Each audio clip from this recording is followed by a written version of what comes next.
আপনি কত জনের জবানবন্দি নিয়েছিলেন? আমি জবানবন্দি নিয়েছিলাম সিআরপিসি 161। কত জনের নিয়েছিলেন? 4 জনের। 4 জনের। টোটাল 5 জনের জবানবন্দি নিয়েছিলাম আমি। কাকার মাহফুজা খানম এবং আমার বাদী লিটন সহ আরো 5 জনের। 3 জনের। আচ্ছা, আপনি মাহফুজা খানমের জবানবন্দি কত তারিখে নিয়েছিলেন?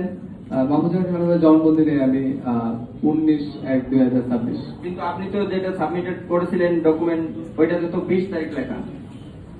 মূলত 20 তারিখ। Point to be noted your honour. আর আপনি যে বাকি আর 4 জনের নিয়েছিলেন তাদের জবানবন্দি কত তারিখে নিয়েছিলেন? তাদের জবানবন্দি আমি 20 তারিখে নিয়েছিলাম। Point to be noted your honour, তাদের জবানবন্দি নিয়েছিল 25 তারিখে। আপনি তো 25 তারিখে আমি নিয়েছিলাম বাদীর জবানবন্দি, বাকি জনের আমি নিয়েছি 20 আপনি তো বললেন যে 19 তারিখে নিয়েছিলেন, আপনি এখন বলতেছেন 25 তারিখে। 19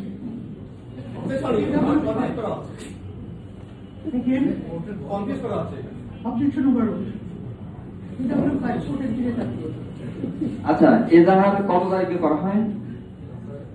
এজাহার কত তারিখে করা হয়? আপনি তো করেছিলেন। এটা করা হয় 26/1/2026।